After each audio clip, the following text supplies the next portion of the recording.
Britain has ever produced. In his 16-year career, he did 529 races and won 212 of them, an incredible 40%. He'd race anything. Formula One, Formula 2, sports cars, GTs and saloons. They called him Mr. Motor Racing, and whatever the event, he always raced to win. Now, once you get in the cockpit, boy, you're thinking of one thing. You know, you're looking at your instruments, then you're watching the flag, and then you're off. And it's a thing about one man against another man. And that, to me, the interest of racing is the mental battle.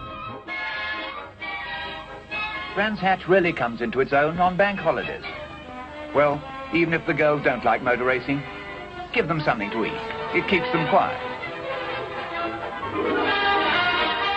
He started winning as a teenager in Formula 3 Coopers and moved on to Formula 2 with HWM. The patriotic Moss wanted to race only British cars, but the lack of a suitable Formula 1 car forced him to buy an Italian Maserati and paint it green. He beat the works cars, so Maserati hired him to lead their team. And in the Italian Grand Prix, until an oil pipe broke, he'd been leading even Fangio. So Mercedes boss Alfred Neubauer hired him as number 2 to Fangio. Stirling spent the 1955 season following in the great man's wheel tracks until an historic moment at Aintree in the British Grand Prix. Stirling beat Fangio that day to become the first British driver to win his home Grand Prix. I have to ask the question. You were wheel to wheel in the 2 Mercedes-Benz the whole time. You crossed the line together. You were ahead. Did he let you through? I don't know. I asked him. Look, our team orders at Mercedes were you race as you want to until you're 30 seconds ahead of the rest of the field. I thought, now I'm in the lead, I'll go like hell. I come around the last corner, I tread flat on the accelerator, I pull over, wave him past. No, you can't take me. We cross the line like that. 1-2. I don't know whether he... He never said? No, he didn't. I asked him. He said, no. He said, it was your day, the British Grand Prix, you were driving beautifully, blah, blah, blah. A true gentleman. A wonderful man. After another spell with Maserati, there was finally a British Formula One car worthy of him, the Van Wall. In 1957, Moss won the British Grand Prix, the first championship round ever won by a British car.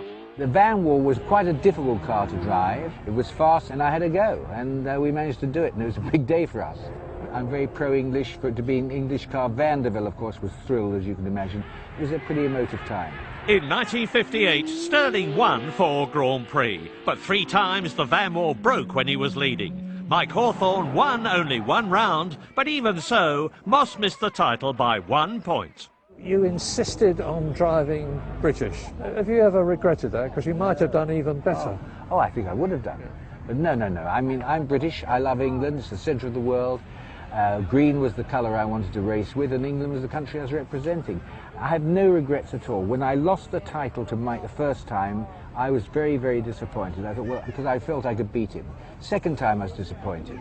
But then you get used to it. And then I thought, well, what's it matter? If I'm the guy they want to beat, if when practice comes in, they say, well, let's see what Moss has done.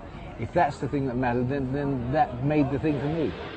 After Van Wall, Moss drove for privateer Rob Walker with 7 more brilliant victories, including beating the shark-nosed Ferraris at Monaco in 1961. That was, I think, my best circuit race. The reason I say that, it was 100 laps. I happened to have got pole position. And if I'd done the 100 laps at the same speed as I did pole, I'd have only been 40 seconds quicker. So that gives you an idea of the pressure. I'd start a lap, Murray, and I'd say, I'm going to try and do a perfect lap. And that's how I forced myself right through all those laps. Still at the back of my mind, thinking, well, these damn Ferraris can come up. It was a classic Moss victory, the underdog in the privateer's car, beating the all-conquering works teams, and the public loved him for it. But at Goodwood on Easter Monday 1962, fighting back after a long pit stop, Stirling had the shocking and still unexplained accident that ended his professional career. He nearly died, and after a long convalescence,